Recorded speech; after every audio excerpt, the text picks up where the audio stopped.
you, Mr. Speaker. If I can assure the honourable member for Rugby that Reform want healthcare to be free at the point of delivery. MPs in the House of Commons are out of control today. They do not even have the common decency and manners to give Nigel Farage a chance to ask a blimmin' question. Even after the Speaker tells them off and tells them to shut up and listen. This is childish as hell. I'm sorry.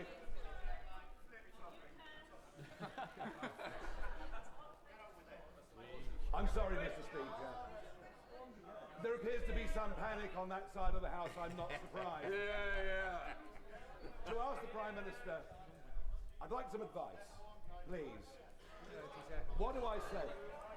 Oh, they really are panicking, aren't they? They won't let him just answer the question, to ask his question. Order. I want to get this question over with. All you're doing is ensuring it goes on forever. Quick question.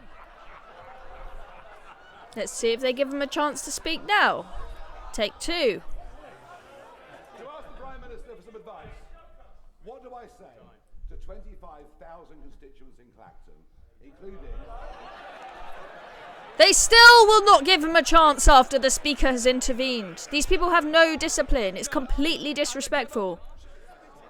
Another intervention from the Speaker. Look, I need a quick question, then I can get you the answer. Come on. Now they are making it sound a bit like it's his fault. Including 99-year-old Jim O'Dwyer, who flew a full set of missions on Lancaster bombers as tail end Charlie, as they're losing their winter fuel allowance, feeling the pinch, whilst at the same time we're prepared to give away a military base and pay £18 billion for the privilege of doing so. Now listen to Starmer's response. This is pathetic. The only panic is people using the NHS who know that under his policy he wants to charge them for using the NHS. And what he should say to the people of Clacton... It's rubbish. It's just fear-mongering.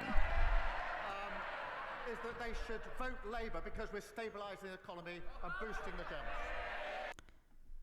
What a load of rubbish. I mean, just unbelievable behaviour from the Labour MPs there. Completely unprofessional, if you ask me. First of all, refusing to just have the politeness to sit and be quiet for a few seconds to let Farage get his question out, okay? Regardless of what you think of his views, even if you despise his views. I know it can get a little bit rowy in the chamber, but after being asked by the Speaker to be quiet and let him get the question over with, you think that they would get themselves in line. But no, they continue to be rude and just try and drown him out, refuse to let him have a question. And then Keir Starmer's response, that is not the kind of professional response that I would expect from a Prime Minister.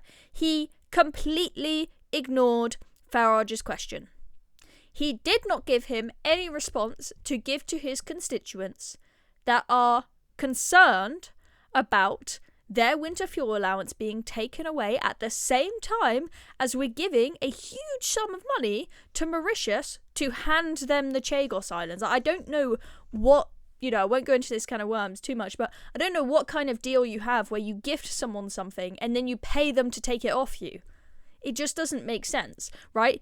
But Keir Starmer, what does he respond with? He responds with, Reform are going to make people pay for the NHS.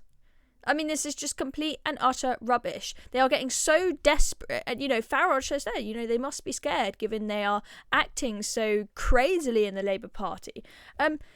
Their attack line on reform at the moment seems to be make people think that they're going to privatise the NHS and make it something that's really expensive that you have to pay for.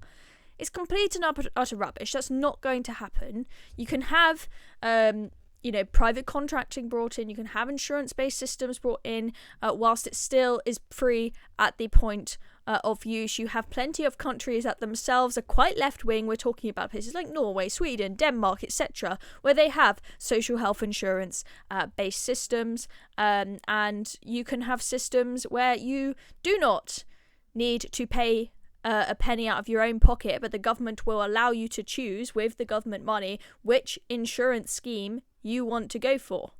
using the government money, okay? But the Labour Party, they know that it terrifies people if you tell them that the NHS is going to be privatised and that you're going to end up having to pay for it. You saw this in the general election in, I remember, 2017, that election there, and the 2015 general election. I can't remember which one it was, but I remember being on the doorsteps and people absolutely freaking out because David Cameron and George Osborne had brought in like a little bit of private contracting, just for stuff like cleaning services and whatnot in the NHS. It was not going to mean that people were going to have to pay for the NHS, but Labour had tried to trick people into thinking that that meant that they were going to have to pay for the NHS and it wasn't going to be free anymore. I mean, it's not professional tactics, okay? Actually make good policy. Be competent in power. Fulfill your promises that you made in your manifesto and then people will vote for you rather than these just pathetic tactics. And Keir Starmer, he completely avoided the question and he goes, oh, if he manages to find Clacton, his constituency, like just stop behaving like kids and start thinking of solutions to the problems in this country. I'm so bored of PMQs. Okay, it's all this just point scoring rather than actually answering questions properly. And also, let's talk about Kemi Badenoch's performance at PMQs today. She did not bother to ask a single question about this whole voice coaching saga where Keir Starmer had a voice coach, supposedly illegally, arriving to give him a voice coaching lesson on December 24th, on Christmas Eve 2020, when London was in tier 4 lockdown restrictions, like maximum lockdown restrictions. It was like low-hanging fruit and she just didn't even bother to mention it. Kemi Badenoch is proving to be quite disappointing as a Tory leader. We were all quite excited because we thought she's very fiery, she'll be good at PMQs at the very least, but she's proving quite disappointing, to be honest. At least that's my view. Let me know in the comments what you're thinking of Kemi. Is she impressing you at all? But anyway, I'm Chloe Dobbs. Thank you very much for watching this video. Make sure you press the subscribe button, notification bell below if you haven't already. See you next time.